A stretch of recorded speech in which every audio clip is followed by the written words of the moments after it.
Now, before we start today, I just want to apologise for the dodgy camera angle. If you're watching this on YouTube, then you will see that I'm not actually looking at the camera, and I'm not in my normal kind of setup. If you're listening to it on the podcast, well, then that's fine, because you're not actually looking at me anyway. So that's all good. But yeah, I've lost my tripod for my phone. God knows what I've done with it. So I'm having to prop up the recorder on the top of a glass on my desk. So it's all a bit weird. But anyway, doesn't matter really, does it? Because it's about what I say, and not how I look. So that's it. Anyway, let's get into it.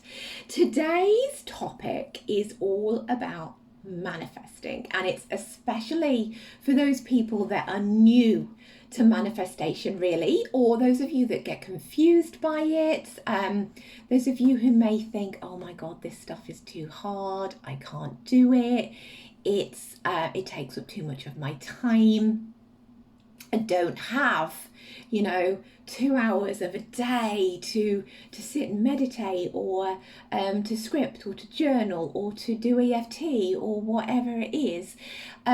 It's little tiny steps, right? So these are, as the title might suggest, my top 5 habits or techniques or skills that I believe that every person who is getting into manifestation, or who wants to manifest, or is returning to manifesting, needs to embrace.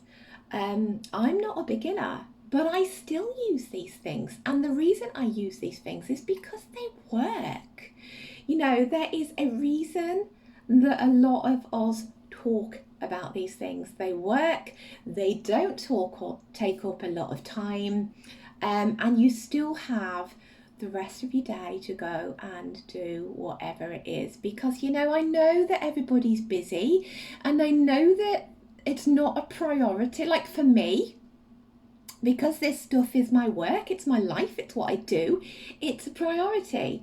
But I get that it's not a priority for a lot of people. And so I wanted to make it really easy and quick, and to just give you my top 5. And to preface that, my top 5 are not going to be the same as other people's top 5, right? They're not, it's not going to be. But for me, these are the things that I think anybody can fit into their day.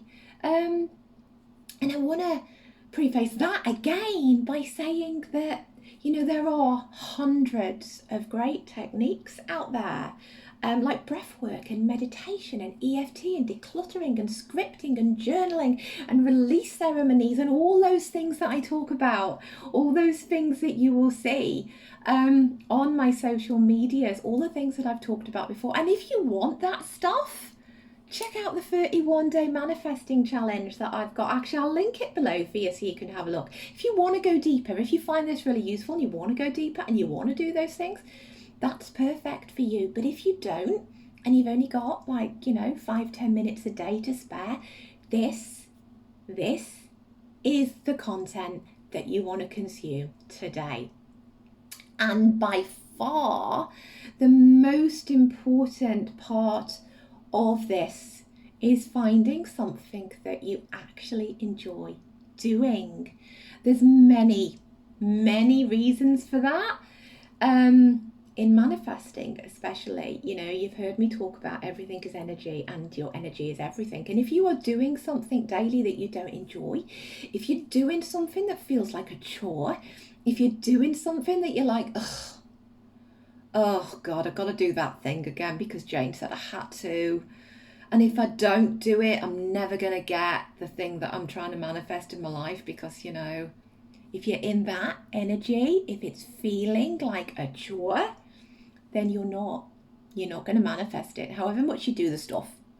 because you're not going to attract it to you because you're not in the right vibe, right? So you have to find things that you enjoy.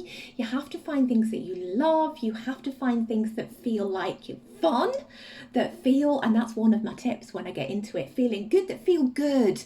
And you will more likely stick to that stuff because you enjoy it, right? If I said to you, I want you to go and sit in meditation in absolute silence for an hour of every single day, you're going to go, oh, no, I can't do that. For one, my mind wanders. For two, I don't have an hour to sit every single day. I don't like being silent. I've got kids, I've got things that I need to be doing. It's just too hard. And you won't do it. So the things need to be easy, they need to be quick, they need to be snappy, they need to be things that you can get into and feel good about. And that is what this is all about today. So it's got everything to do with feeling, right? It's got everything to do with feeling and with vibration and with energy. And if you're doing things you love, you will get to that energy and that feeling and that vibe and that attraction quicker. So you have to want to do them as opposed to feeling like you have to do them. Okay, does that make sense? Hopefully it does. Can we get into them? Should we just get into them? Let's crack in to the five top things that I think we should all be doing on a daily basis. And number one, in my opinion, and I can hear the groans already, is gratitude lists. And I know you're all sitting there now going, oh, not this again. Not gratitude again. Everyone tells me I need to do my gratitude lists. Well, you know why? Do you know why everyone tells you need to do your gratitude lists? There is a reason you're being told you need to do your gratitude list, and that is because they work. They work, they're quick, they're easy, and when you are grateful, you find more things to be grateful for. When you feel grateful, you attract more of those things into your life. And so gratitude lists, however much they may be a huge cliche, they work.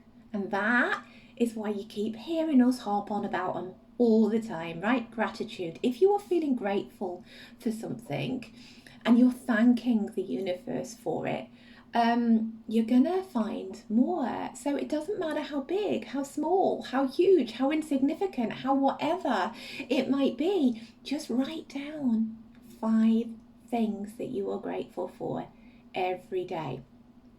And I know that if you are a beginner to this again and you're just getting into this stuff, and you might be thinking, but I don't have a lot to be grateful for. I don't have all of this gratitude in my life right now. Just look into your life. There are always things that you can be grateful for. You are watching this or listening to this on a device or in the car or on your phone or your iPad or your laptop or your desktop or your car stereo or your TV or whatever it is, your Alexa, whatever it is. If you are listening to this, then you have got something in your life that you can be grateful for because you are able to listen to stuff like this, like me, ramble. Be grateful for that thing. If you're sat in your home or your car while you're listening to this, be grateful for that because you've got a home, you've got a roof over your head, you've got a car that gets you from A to B. It may not be your dream car, but be grateful for it, because the more grateful you can be for that, the more likely you are to attract the one that you really want. You could be sat today and it might be cold outside and you might have a snuggly warm cardigan on or slippers. Be grateful for them because they're keeping you warm and snuggly. You might have just got out of bed and you had your duvet and your comfy space and your blankets and what about the person you may have been lying in bed next to your partner, your husband, your boyfriend, your girlfriend, your kids, whatever. It's stuff. There is things in everybody's life. There is always something to be grateful for if you look hard enough.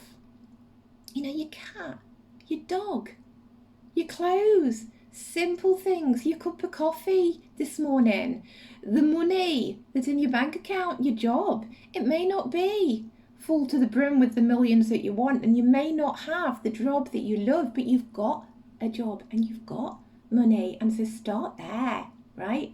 Start there. Be grateful for those things, and you'll attract the things that you want more of. And brownie points, right? 5 things every day that you're grateful for that you already have, like your car, your partner, your kids, your job, your whatever. But then, if you want to take it further, do another 5 things that you don't have yet, but you actually want to have.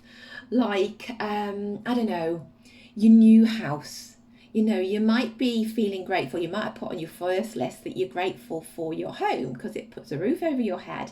But you might be thinking, that house that I've seen down the road that is my dream home, that is just like absolutely amazing to me, that's what I want to manifest. So chuck that on your other list. You know, I am so happy and grateful now that I've moved into my dream home on such and such a street.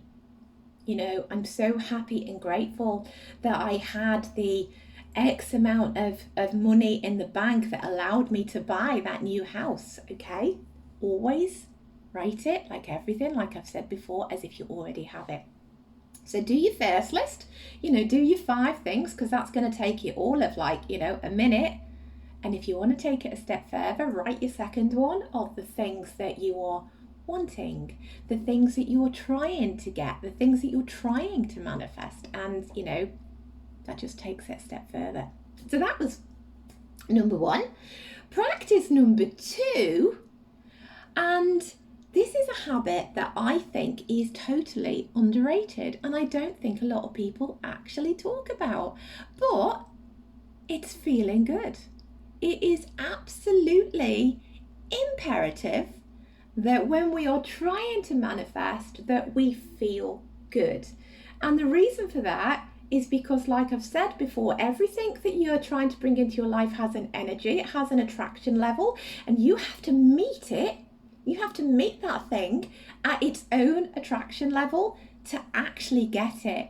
And so if you're feeling bad and low and down, and you're not doing things that fill you with joy and make you feel happy, you are never gonna get to vibe at the same level as that thing that you're trying to attract. And I call this whatever it is that makes you feel happy.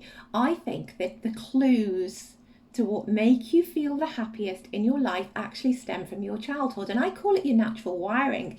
And the reason why I say to look back to your childhood is because as kids, right, we haven't taken on all of the pressures and stresses of adult life. And so the things that we could be found doing the most when we were young, when we were still, you know, believing in magic and impressionable and like, you know, saw the world through these amazing magical glasses. When we were in that space, whatever we were doing back then was our natural wiring, was the thing that made us naturally happy.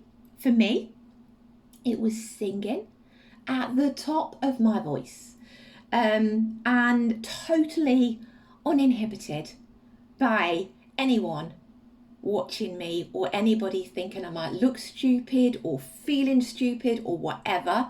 Like now, the only place that I perform, because it's a performance, the only place that I do that right now is when I'm alone in the car and the music is blaring. I would not dream of doing that, putting on that performance and being that free in front of people, because I just can't. So that was my thing, and it was the thing that I used to love back in childhood, and it's still the thing that I love now. And so whenever I get the chance, I get out in the car and I actually perform. I do a little bit of I'm at my own concert and I can see the people and I'm belting out the song. It just makes me feel good, and that is my natural wiring. For you, it might be drawing, it might be reading, it might be going for a walk near some water. It might be, stroking your dog or your cat. I don't know, it can be anything, whatever it is, dancing around your living room, doesn't matter. Doesn't matter what it is. Just find the thing that makes you feel good and do more of that. And, make it a priority in your life to do that thing, even if it's just once a day for a couple of minutes, because it will bring you into this happiness state and it makes you feel good. And when we feel good, we attract good and we see good, and it just all builds, right? The gratitude, the feeling good, it builds on top of each other. And so that is my vibe, my tip, my manifesting number 2. Now, number 3, and this is kind of more for beginners, as that's what this is about, but also can help those of you that have just fallen off the wagon a little bit, fallen off the manifesting bandwagon or whatever it is, and just feel like you need to get back in there, is focus on one thing at a time. And the reason that I say that is because, again, talking about feeling and energy and attraction, if you are trying to do 5 or 6 or 7 things at a time, it can feel overwhelming. It can feel like it becomes all too hard again, and it feels stressful, and it doesn't feel particularly good. And that feeling is the opposite of the feeling that we're trying to get into. It can feel hard again. It can feel a bit, it's not nice. It doesn't make you feel good. So if we just do one thing at a time and we then tick that off our list, it feels good, right? And it proves to us that we can do it. So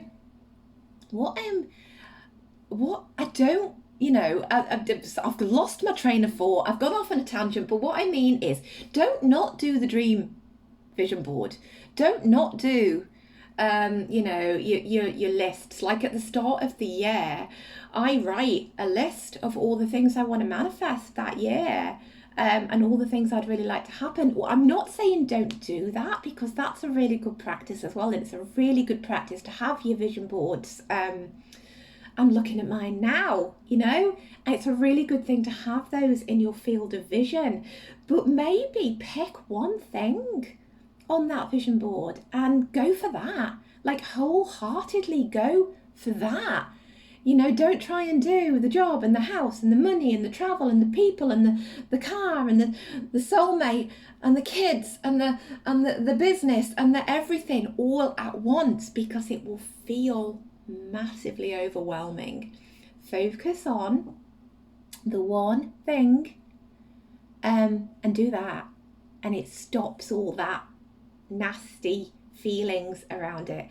And number 4 ties in really well with number 3. And you can see how they're all building, can't you? Gratitude, feeling good. Pick one thing. Number 4, start small.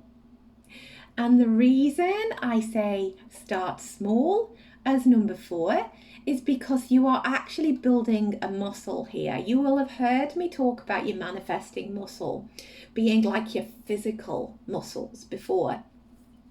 And the reason, and the easiest way to build that manifesting muscle is by belief, by trusting, by knowing.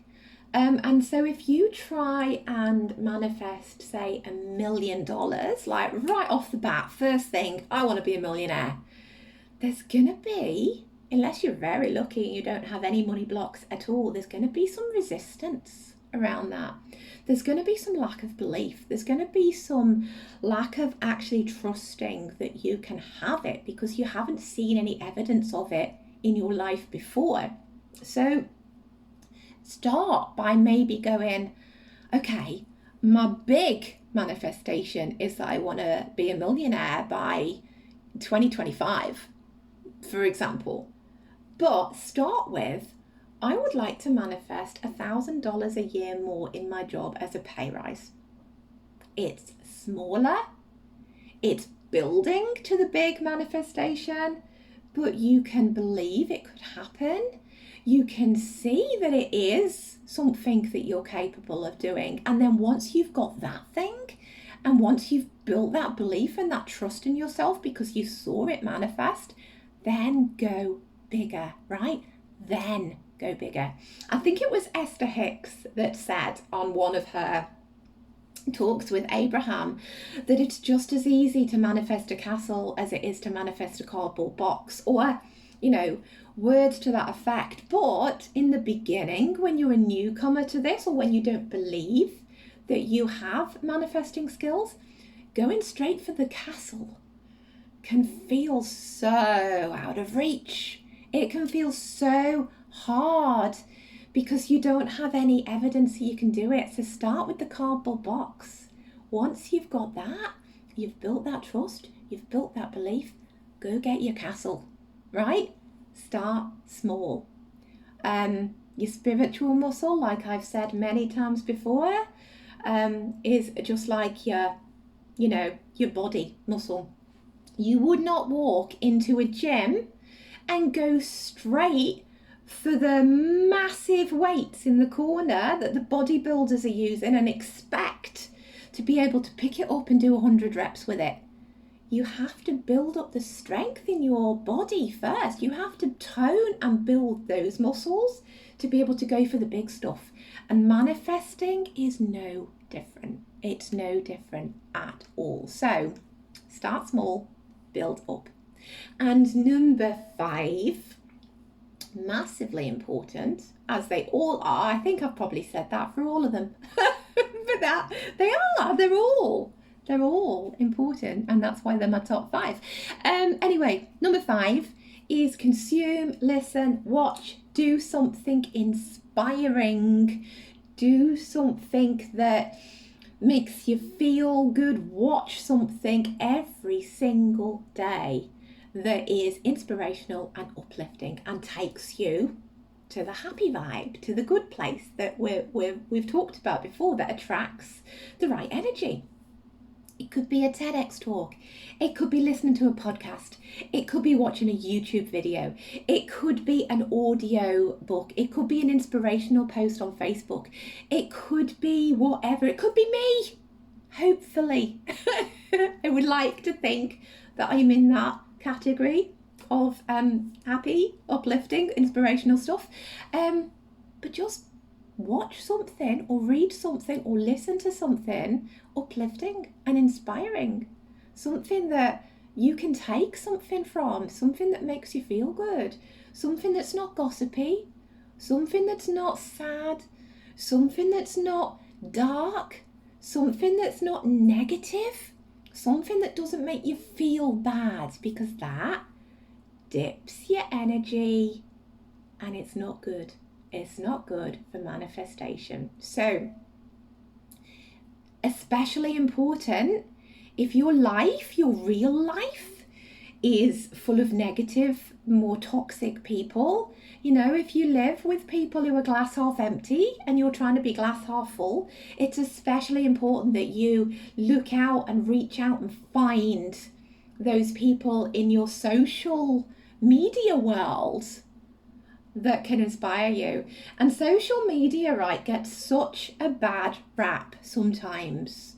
But for me, if you use it right, if you have a Facebook feed or an Instagram feed or a YouTube feed that is full of inspiration, that's full of positivity and happiness and uplift, that is when you get the best out of it. And so it doesn't matter what's really happening in your real life, because you can find that inspiration from your social media life, from your technological life. You can find it elsewhere. Watching the news is negative most of the time, so it brings you down. So get on a YouTube channel or a TEDx feed or something and actually focus on inspiring and uplifting feels that make you feel good. Okay, especially important, and that's one thing I would like to ask you to do, is watch or listen to the uplifting stuff either first thing in the morning or last thing at night, because your subconscious mind, which is the part of your mind that we're trying to reprogram, the neural pathways that we're trying to get into and break down the negative and make the positive, that is open and receptive when you're in that kind of half awake, half asleep vibe. So last thing at night, when you're just drifting off, if you've got your earphones in and you're listening to an inspirational TEDx talk, that's brilliant because it will go in. And first thing in the morning, if it's the first thing you do, rather than scrolling through your negative Facebook feed, go and find yourself an uplifting YouTube video, or listen to a chapter of an audio book, or just do something that makes you feel good and that inspires you, because it gets in. It gets into the subconscious. That's when it's open and receptive and like a sponge. And isn't it a nice thing to do, to start and end your day on a positive note, right? Reprogram it all and make it work for you. So yeah, they are my 5 things. So gratitude lists, feeling good, start small, focus on one thing at a time, and do or watch or listen and fill your life with something uplifting and inspiring and positive. How easy is it to put those 5 things into your day? It's going to take you, depending on how long your inspirational video might be, it's only going to take you like 10 minutes of every day. And who has not got 10 minutes that they can spare or find somewhere in their day that's going to make such a massive, massive difference to their world, to how they feel, to, the things that you're trying to bring in. So that is what I've got for you today. That is my piece of content. That is your uplifting content for the day. Done. Tick off the list. It's that easy. It's that easy. It really is. Now, go and write your gratitude list and go and stage your own mini concert, or dance around your living room, or go and walk in the forest, or stroke your dog, or whatever it is, and just feel good, and start making these 5 things a part of your everyday. And let me know which ones you love, which ones you are committed to bringing into your life, which ones you are going to make a habit moving forward, and let me know, what is the one thing that you're going to focus on first? What is the thing that is going to be your first manifestation that is going to build your belief? Because I would love to hear them.